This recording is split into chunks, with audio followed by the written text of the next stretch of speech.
I've been waiting since CES of this year to get my hands on and build in the new Lian Li PC-O11 Dynamic, a co-op, if you will, between Lian Li and Der Bauer, a famous German overclocker who we met at CES 2018. You can check out that video right here. So I imagine Roman came in and said, Lian Li, look, I'm going to make a few changes to the PC-O11. They're desperately needed. I'm also going to bring the price down, and we're going to sell these things like hotcakes. And he hit the nail on the head. I'm just going to say this up front, my favorite case to date, period.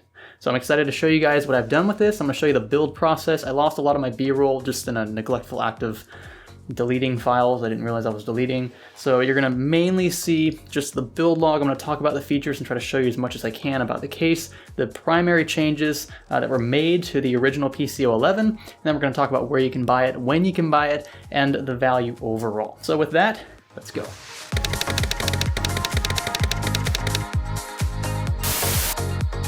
Right off the bat, this beautiful steel enclosure wrapped in tempered glass on two sides screams both form and function. It's a rare combo these days. It's why I built what I built in here. We were sent the white chassis, and I think it looks especially good when paired with this brushed aluminum accent up front. The tempered glass is only slightly tinted, which is a good thing, and the black trim doesn't bother me too much, although I wish they had at least tried a white trim for the white case. All panels, by the way, with the exception of the top, boast toolless installation thanks to included sockets around the chassis.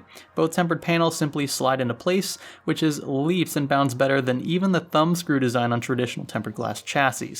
Cooler Master's key turn design is almost laughable at this point. The top panel, FYI, secures with two thumb screws. In a conventional Lian Li fashion, this is a dual chamber chassis with the power supply situated behind the motherboard tray.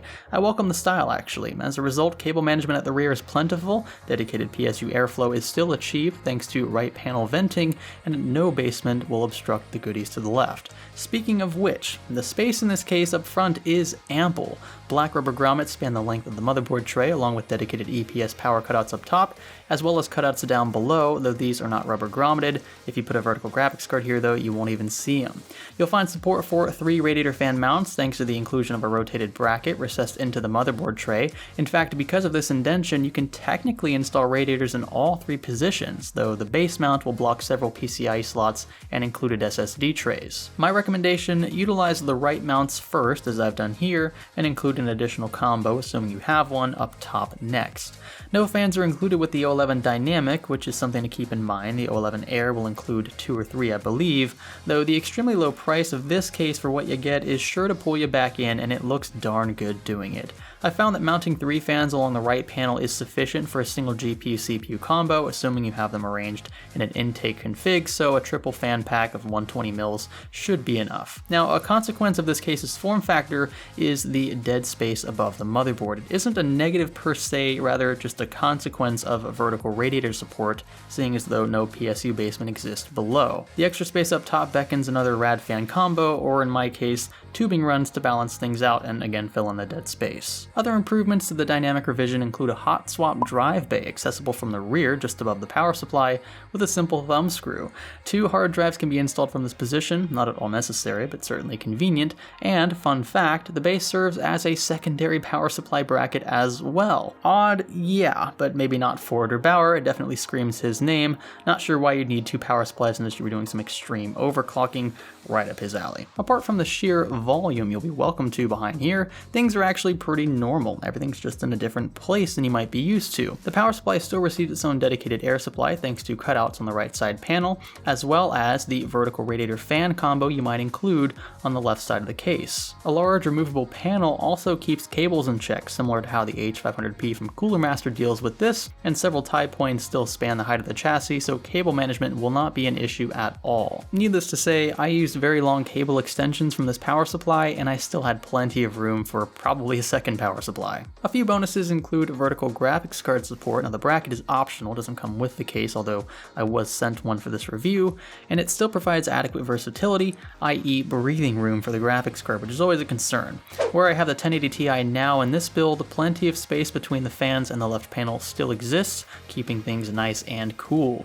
However you decide to arrange things though, you're sure to have a fun building experience. I had no issues with cable routing, even with my fairly long extensions. Drive support is convenient, the case is raised off the ground in a proper fashion this time around, and a premium feel at only $129 is a killer bargain. If I had to nitpick though, I would change first the way the legs span across the front and back of the chassis. Just 4 individual feet would be plenty. It means that you could grip the case a bit better. And the power button LED up front should be changed to something a little more neutral. I think white is a better option in this case than blue. Other than that though, I have nothing else about which to gripe. I love that USB-C is included, I love the steel chassis, it's very rigid, and I love the tempered glass, the toolless design, and especially the price. In fact, if you're willing to pre-order and wait just a few more days, you can do so via the link below. It's at the top of this video's description, and you can pick up this case right now for 100 USD, a heck of a bargain. Look, 130, still a heck of a bargain for this chassis, but 100 bucks?